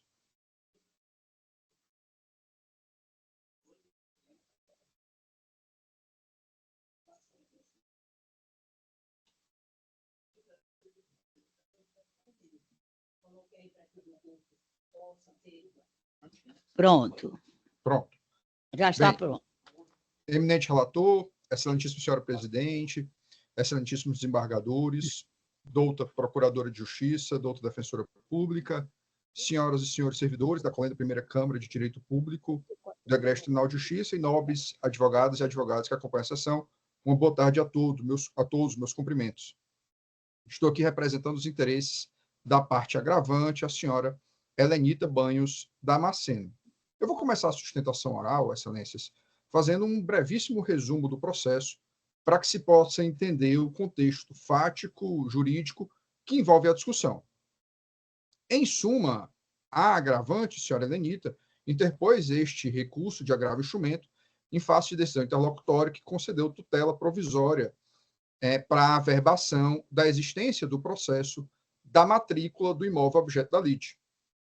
O processo de primeiro grau trata de uma ação demolitória que o município de Fortaleza ajuizou em desfavor da senhora Helenita, em razão de entender que existe uma suposta construção irregular em um imóvel de titularidade da agravante, uma casa térrea, diga-se. A irregularidade alegada pelo município de Fortaleza seria a realização de obra, sem o correspondente alvará municipal de construção. Não haveria, portanto, nenhuma outra ilegalidade, a não ser a falta de um alvará. Preciso esclarecer, excelências, que foi demonstrado em sede de contestação a inexistência de obra no local, muito menos uma obra realizada sem obediência das normas aplicáveis. Mesmo assim, o juízo de primeiro grau, após cerca de 10 anos do ajuizamento da ação, ele decidiu por conceder a tutela provisória postulada, o que, no entender da agravante, com a devida vênia ao juízo de primeira instância, foi equivocada, pois não estariam presentes, e não estão, os requisitos do artigo 300 do Código de Processo Civil. E eu passo agora a explicar as razões que justificam a interposição desse recurso e que ensejam na reforma da decisão recorrida. Bem, em primeiro lugar, a tutela provisória concedida precisa ser revogada porque não há probabilidade do direito alegado pelo município de Fortaleza. E são 3 os motivos para isso. São eles, em primeiro lugar, em nenhum momento, excelências, o município de Fortaleza demonstrou a ocorrência de uma construção no imóvel que demande expedição de alvará. Que construção seria essa? Não tem, não há explicação. E eu esclareço que não é toda e qualquer intervenção em bem imóvel que seja autorização prévia do poder público municipal.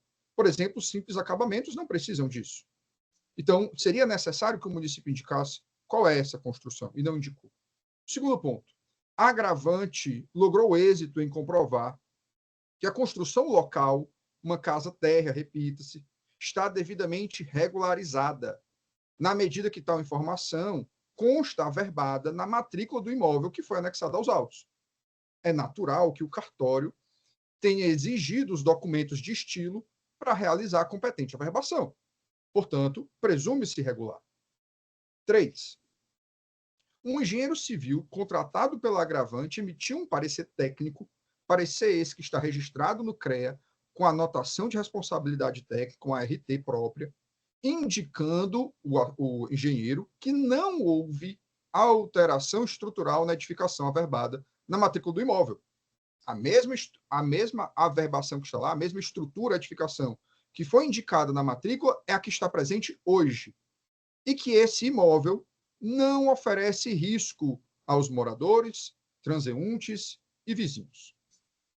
Falta, portanto, excelências, o mínimo de confirmação da ocorrência de uma construção local que demande prévia autorização do poder público. E essa circunstância afasta a probabilidade do direito do município de Fortaleza. Afinal, ele sequer foi capaz de explicar qual seria a suposta obra irregular contra a qual ele se insurge. Além disso, também não está presente, no caso, o pressuposto específico do perigo de dano ou do risco ao resultado útil do processo. Haja vista que a suposta intervenção irregular, aludida pelo município de Fortaleza, dataria de 2012. Já se passados mais de 11 anos, chegamos a 12 anos.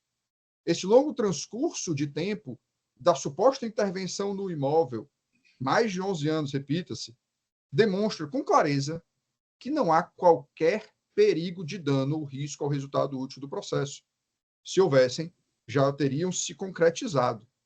Agora, a tutela provisória se faz intempestiva, com a devida vênia ao julgamento que já está sendo impugnado. Resumindo, excelências, falta, no caso concreto, a probabilidade do direito do município de Fortaleza, pois não demonstrou qual seria a intervenção irregular. E, por outro lado, porque a agravante provou que a construção existente no local foi regularmente averbada na matrícula do imóvel e, portanto, está correta. Igualmente, não há risco ao resultado útil do processo e nem perigo de dano, porquanto trata-se de uma construção segura, regular, e que já possui mais de 11 anos de idade, estando consolidada. Diante do apresentado, excelências, pleitei agravante pelo provimento do pedido recursal para que seja cassada a tutela de urgência deferida em primeiro grau. E encerro aqui a minha sustentação oral, agradecendo a vossas excelências pela atenção. Muito obrigado, doutor Daniel. Parabéns, doutor Edson, pela sustentação oral. Nós vamos agora passar ao eminente relator, nosso doutor Birman. Obrigado, presidente. Eu vou ler aqui a proposta de emenda, mas, antes disso, como eu ouvi do nobre advogado que defende a parte agravante sobre o Perículo e Mora, eu digo o seguinte, não existe o Perículo e Mora, doutor, inverso, inicialmente falando, porque qualquer gravame na matrícula não vai atrapalhar a posse ou propriedade do bem. O senhor poderia dizer, mas a fruição desse bem, uma eventual alienação do bem talvez atrapalhasse, mas existem vários princípios que a lei registral assegura a qualquer proprietário.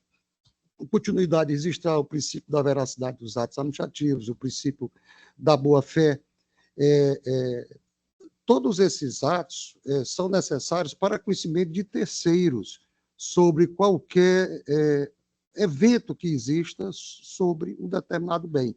E a matrícula é essa certidão de nascimento na qual se atesta e se averba pela continuidade registral, o princípio basilar do direito registral, se averba tudo o que existe em relação àquele bem.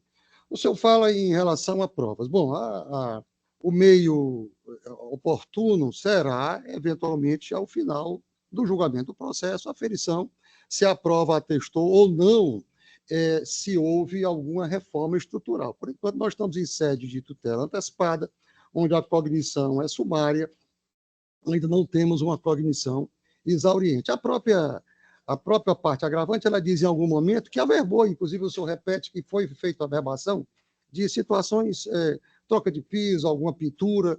Então, o que é que o município alega, pela ótica do município? Que não houve um alvará para essa reforma. Então, o município pede a demolição, não sendo concedida a demolição, como de fato não foi inicialmente, a interdição da obra, ou, em última hipótese, que se deu direito à parte e a terceiros de tomar conhecimento, através da matrícula imobiliária, para isso serve a matrícula imobiliária, de tudo o que existia. Agora, se a matrícula imobiliária vai ou não impedir determinada movimentação desse bem, se houver o caso concreto, aí cabe à parte, suponho, provocar o judiciário. Estou tendo prejuízo neste caso. Eu quero vender o bem, não consigo porque tem uma averbação na matrícula do imóvel. Isso pode ser incidentalmente, como pode ser posteriormente, se tiver havido alguma prova de perdas e danos, de algum prejuízo para a parte. Não tendo prejuízo, veja aqui um princípio muito conhecido, o princípio do prejuízo, o pas de nullité sangrif, ou seja, não se pode alegar prejuízo sem a prova desse prejuízo. Então, averbar algo na matrícula imobiliária é como que averba na certidão de nascimento, apenas para conhecimento e garantia de terceiros. Quando o senhor fala que já se passaram 10 ou 11 anos, não existe ação, não existe prescrição para o juízo avaliar decisão antecipatória de natureza cautelar. A decisão de natureza cautelar é exatamente para assegurar o resultado útil do processo. Agora, se pode dar uma tutela antecipada ou uma medida cautelar até depois de julgado o processo, em qualquer fase recursal, muito menos antes do julgamento do processo. É exatamente para assegurar o resultado da cognição exauriente. Então, ou com 10, ou com 15, ou com N anos, não há. Mas o município só deixou agora, perdeu a imediatidade. Bom, às vezes só se toma conhecimento pela organização ou a falta dela sobre determinados fatos, mas não impede que o município não o fez antes, possa fazê-lo agora. E quanto mais tempo o processo tiver em tramitação, independentemente das razões, não cabe aqui agora saber porque o processo está com 10 ou 11 anos, sempre será oportuno para qualquer parte, tanto a parte autora como a parte promovida, postular em juízo. Dito isso, que de alguma forma está dentro, compõe o conteúdo do voto, eu vou pedir permissão para ler aqui a proposta de emenda.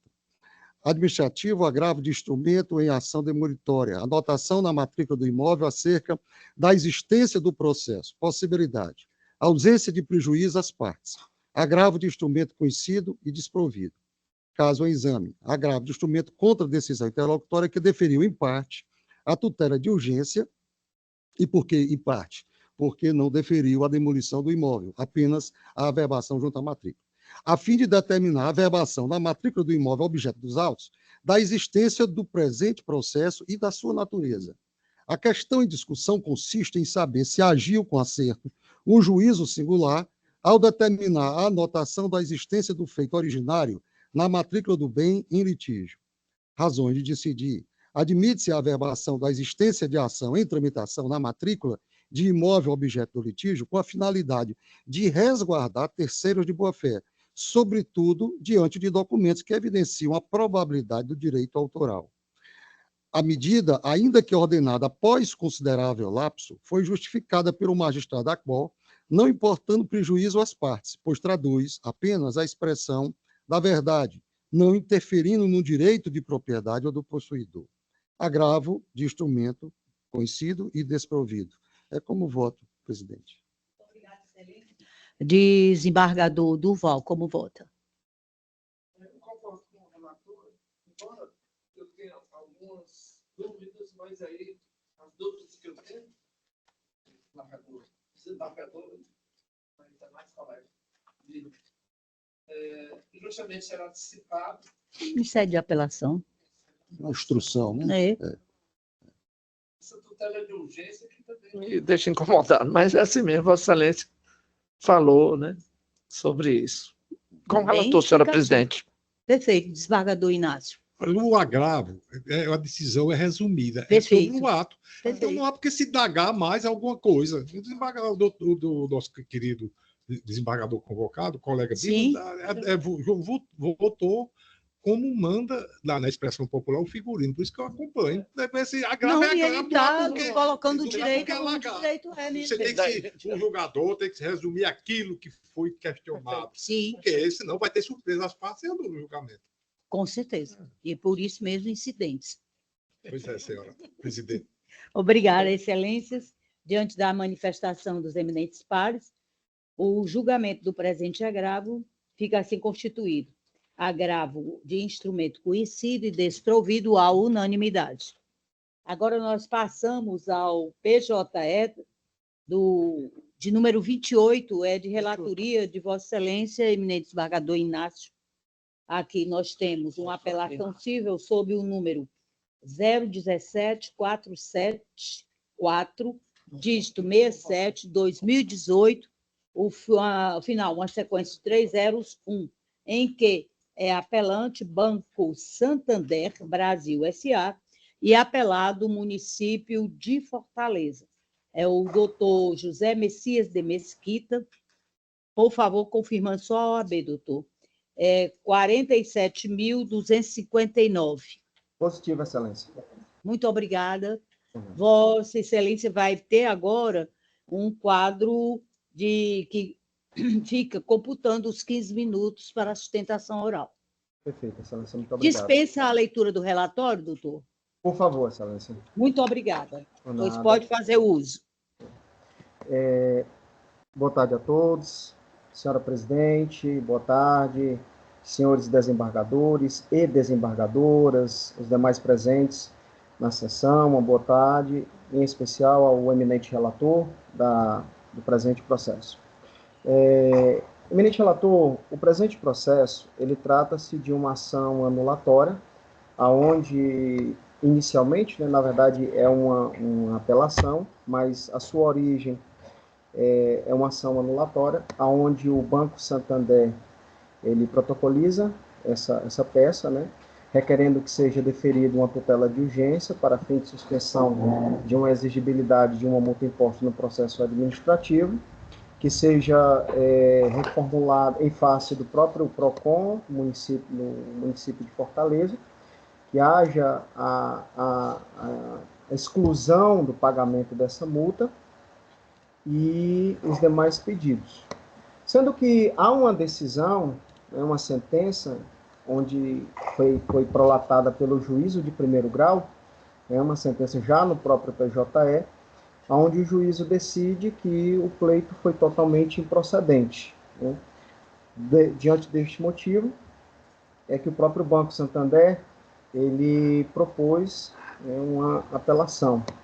E aí nós passamos a ponderar alguns pontos, eminente relator, que são válidos nós trazermos à baila para o entendimento de Vossa Excelência. O primeiro deles é que ainda no próprio PJE foi prolatada uma decisão interlocutória aonde os pedidos feitos pelo Banco Santander foram indeferidos e mantido uma decisão com base no pagamento de 12 mil FIIs, equivalendo a R$ 47.172 que o banco pagasse. Só que, em cima de um valor total da conta. Já nas folhas de número 138 do próprio processo, ainda no ESAG, o banco ele traz um esclarecimento no agravo de instrumento que o acordo ele foi feito, não foi em cima de toda a conta, mas apenas de uma fatura referente ao mês de novembro de 2016, onde a conta especificamente ela era realizando a subtração, chegando a um valor exato de R$ 1.929,02. Esse era o valor exato. E aí, o entendimento do próprio juízo de primeiro grau foi diferente, foi diverso. Na verdade, não é nem do juízo, mas do próprio processo administrativo, aonde o banco deveria ser condenado em pagar desse valor de R$ 47.172. Esse é o primeiro ponto.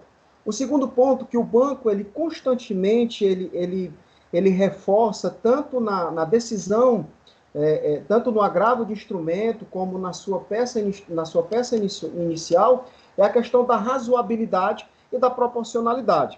Veja que a decisão do juízo de primeiro grau, ele traz, na sentença do juízo de primeiro grau, ele traz os seguintes parágrafos. Ele diz o seguinte: o cerne principal da pretensão autoral diz respeito à análise da legalidade do procedimento administrativo, que culminou com a aplicação da multa de 12 mil FIIs em desfavor da própria autora. Mais abaixo, um parágrafo posterior, o próprio juízo de primeiro grau diz que entende ser proporcional a aplicação da penalidade administrativa de 12 mil FIIs, sendo de forma pedagógica, mas entende que ela poderia ser estipulada entre 200 FIIs a 3 mil FIIs. Ora, é incongruente o entendimento. Como é que você concorda com a aplicação de entre 200 a 3 mil FIIs e, consequentemente, você tem uma concordância com a aplicação de 12 mil FIIs? Por esse motivo, é que não há proporcionalidade na aplicação dessa penalidade, vamos dizer assim, no caso do banco. Por esse motivo é que o banco ele protocoliza essa apelação, pedindo que o seu recurso ele seja reconhecido e seja provido, para que a decisão seja reformada e seja aplicada uma sentença equânime, razoável e proporcional. Esse é o pedido, Excelência. Muito obrigado, eminente relator. Muito obrigado a todos. Muito obrigada, doutor. Passamos agora ao julgamento pelo eminente relator. Pois não, desembargador Inácio, é de Vossa Excelência. O cerne da questão se refere à nulidade do procedimento administrativo número 23.002.001.0020.709, que culminou na aplicação da multa de 12 mil FIIs, o que equivale a R$ 47.172. No que diz respeito às decisões administrativas apontadas que se encontrarem em desacordo com o direito, impõe ressaltar que analisar o argumento aduzido requer adentrar o mérito administrativo, o que deve ser feito apenas em situações excepcionais, de modo a se evitar a intervenção indiscriminada do Poder Judiciário nos atos administrativos. De outro modo, ressalta-se estar-se-ia diante da indevida ingerência deste poder na esfera administrativa. Em caso, verifica-se que o procedimento administrativo apontado pela instituição financeira apelante seguiu todos os necessários e regulares trâmites, tendo inclusive a instituição financeira a oportunidade de oferecer defesa, verificando-se inclusive que a apelante apresentou manifestação, além da possibilidade de recurso em face de decisões administrativas proferidas, conforme se verifica dos documentos acostados pela própria autora. Dessa forma, os procedimentos administrativos em comenta observarem o princípio da motivação, bem como do princípio da motivação, bem como aconteceram em conformidade ao devido processo legal, inclusive em sua vertente material, já que as partes puderam efetivamente se manifestar e influenciar a decisão final do órgão de defesa do consumidor, a qual ensejou a fixação da sanção administrativa de multa, que, por esta via, pretende ser anulada. Por outro lado, embora correta a aplicação da penalidade de multa ao apelante, tenho que o valor arbitrado se mostra excessivo e desproporcional, nos termos do artigo 57 do Código de Defesa do Consumidor. A pena de multa graduada de acordo com a gravidade da infração, a vantagem oferida e a condição econômica do fornecedor será aplicada mediante procedimento administrativo, revertendo para o fundo que trata a Lei 7.347, de 24 de julho de 1985. Os valores cabíveis à União ou para os fundos estaduais ou municipais de proteção ao consumidor, e nos demais casos, conforme se observa, a infração deve ser uma multa e a dever à reclamação administrativa aplicada no valor de 12.000 UFIS, totalizando 47.172, mostrando-se exorbitante. Em nítida afronta a razoabilidade e a proporcionalidade, pois a penalidade deve guardar correspondência com a infração praticada, razão pela qual entendo como forma correta e razoável a redução do valor da multa administrativa efetivada para 4.000 UFIS. Diante de tais razões, acima expostas, conheço e dou parcial provimento ao recurso de apelação para reformar a sentença parcialmente, apenas para reduzir a multa administrativa para o valor já citado, mantendo-se inalterados os demais termos. É como voto, senhora presidente. Muito obrigada, eminente relator. Torno definitivo o voto provisório já lançado, acompanhando Vossa Excelência em todos os termos. Desembargador Tacílio. Obrigado, Excelência. Eu também acompanho o voto do eminente relator, né, até porque ele fez a análise com relação da proporcionalidade da pena aplicada, coisa que eu lamento que no primeiro grau não vem acontecendo. Essa sentença é um exemplo disso. Ele simplesmente repete o que foi decidido pelo PROCON, não faz análise nem da proporcionalidade da pena pelo fato. Mas aqui é a nossa obrigação reexaminar isso, né, como nós estamos fazendo. Eu acompanho aí e saudando o eminente relator. Obrigada, Excelência. E tornando definitivo o presente julgamento, o recurso foi conhecido e parcialmente provido, reformando a sentença parcialmente, em especial para reduzir a multa administrativa no valor correspondente a 4.000 UFIs, mantendo-se inalterados os demais termos à unanimidade.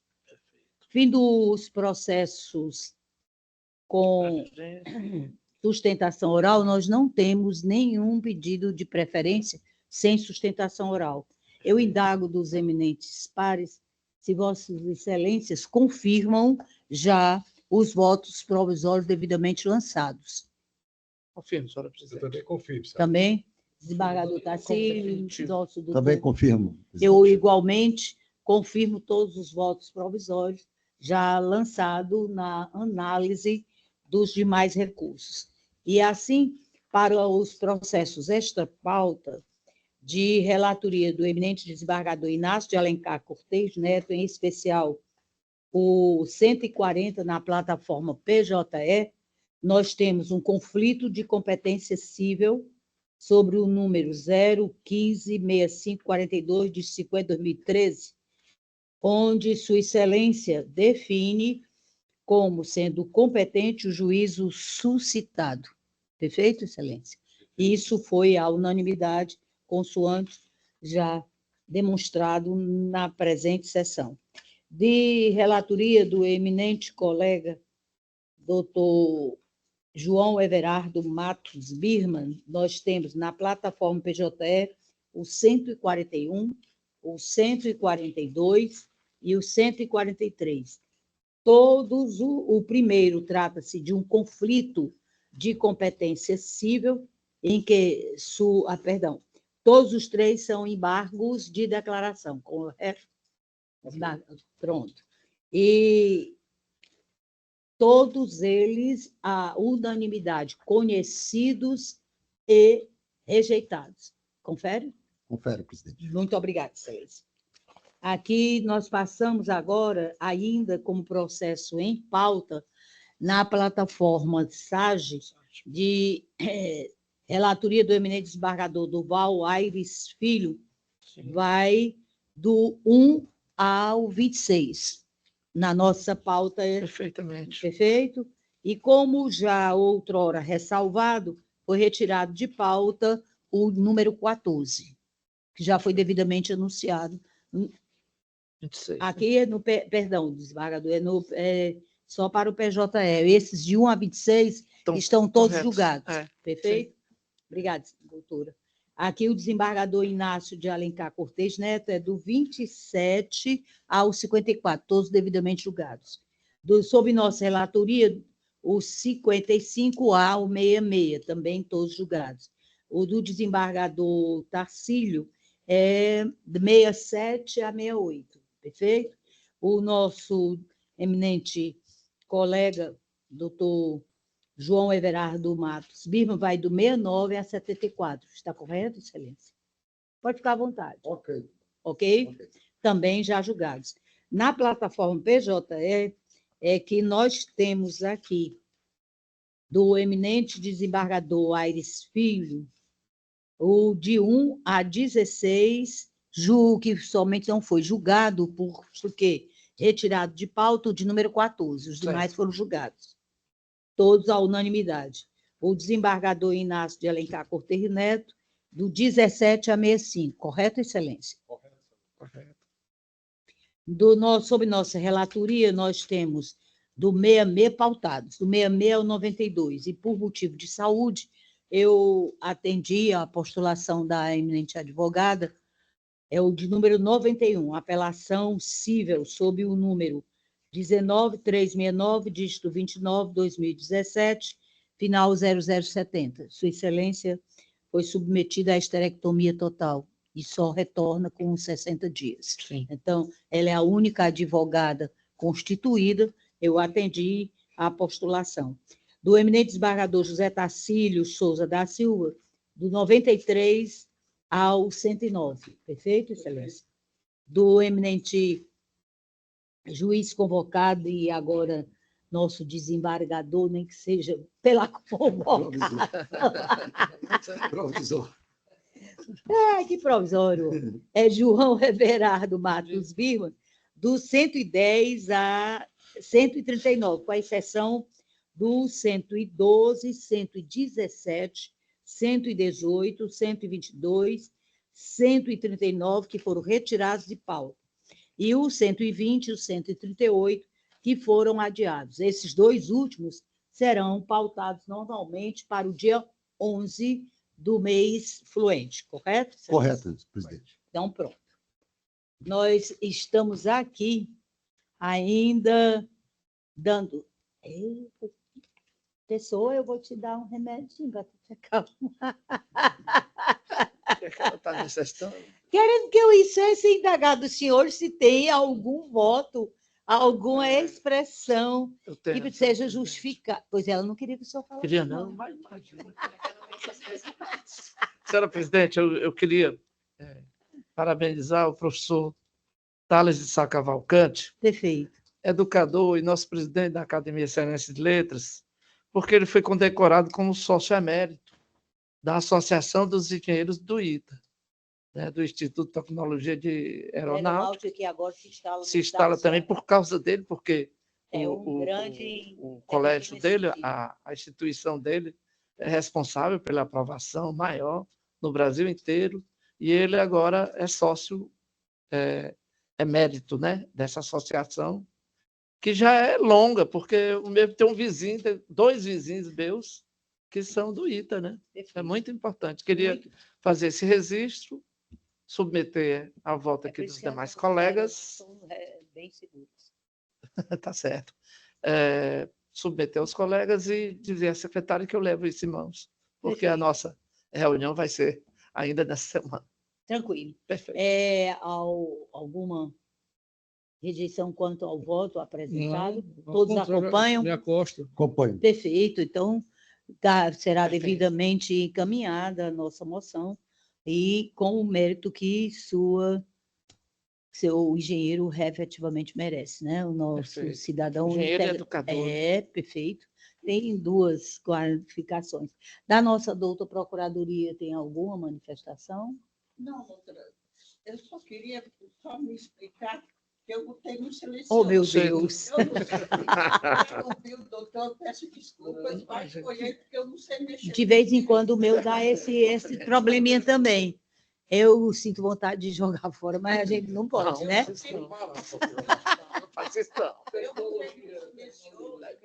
Foi, eu vi, não se preocupe não, foi devidamente compreendido, minha doutora.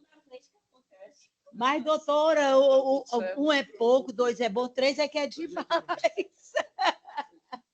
Nossa doutora defensora, a senhora tem alguma coisa, doutora Jaqueline? Nada a constar? Então, eu agradecendo mais uma vez, inclusive, a nossa assistência militar, ao nosso operador de áudio, a doutora secretária e sua equipe, dou por encerrada a presente sessão. Muito obrigada, uma semana abençoada a todos nós. Diga, amigo. O senhor tem toda a razão, lá é lugar bom.